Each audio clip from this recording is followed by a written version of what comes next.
Cassie Platt with Remax Results, your guide to real estate. So I recently mentioned the difference with an Amish loan, and I thought I'll go into a little bit more detail.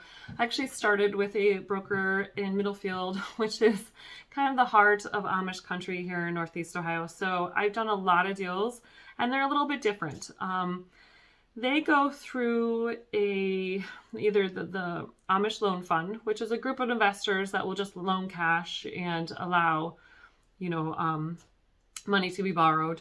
Or there's like Middlefield Bank, Jaga Savings, to mention a few, Farm Credit, which is now Rural One. Typically, all of those lenders will allow in-house lending. The reason why they're in-house is because I've talked before about government guaranteed loans, FHA, VA, USDA. All of those loans are backed by the government, and all those homes have insurance. The Amish are able not to have insurance per their religion, and what they actually do is they guarantee all of their homes per their own community. So what happens when they go to close a loan with one of those lenders, they actually have a document from their community saying if something was to happen to that house, they would come together and rebuild that house with their own funds. So the bank's not losing out on their investment.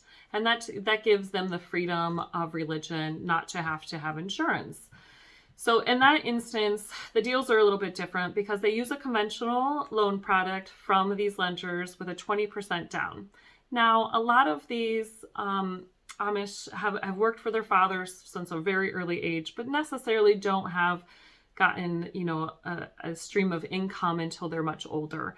So typically when they're getting close to being married. And when that happens, they're able to purchase a home for their family, but they need someone to kind of co-sign in a lot of instances because they don't have that 20% down.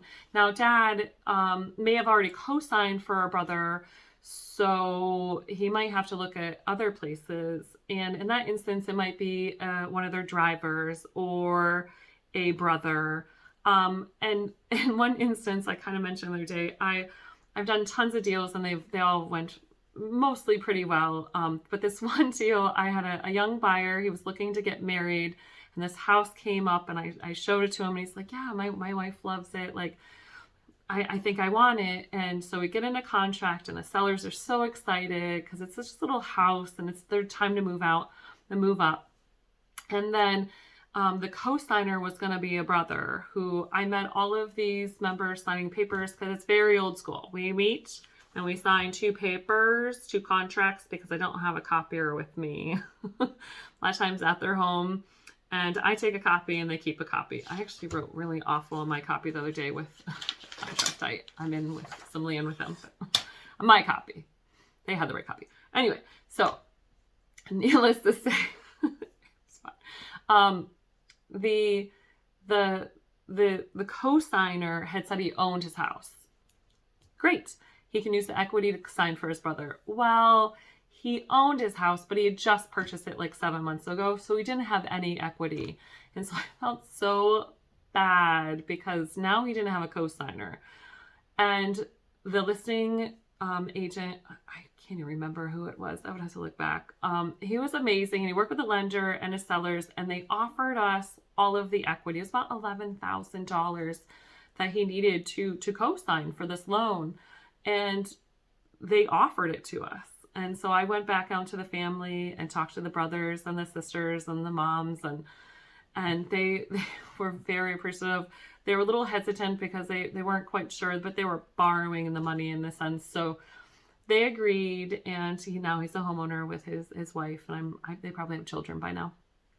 So it is a little bit different of a process.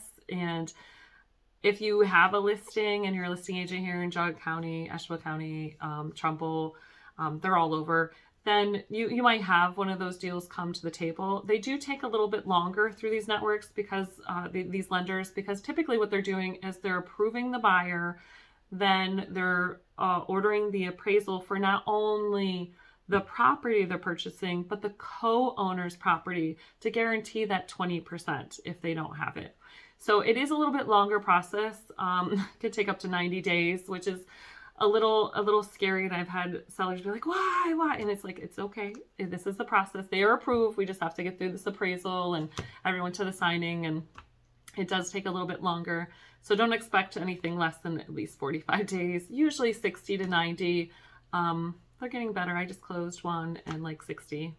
It's not bad. It's because he took 2 weeks to get the information they needed to the lender, but that's okay. We're closed. I signed.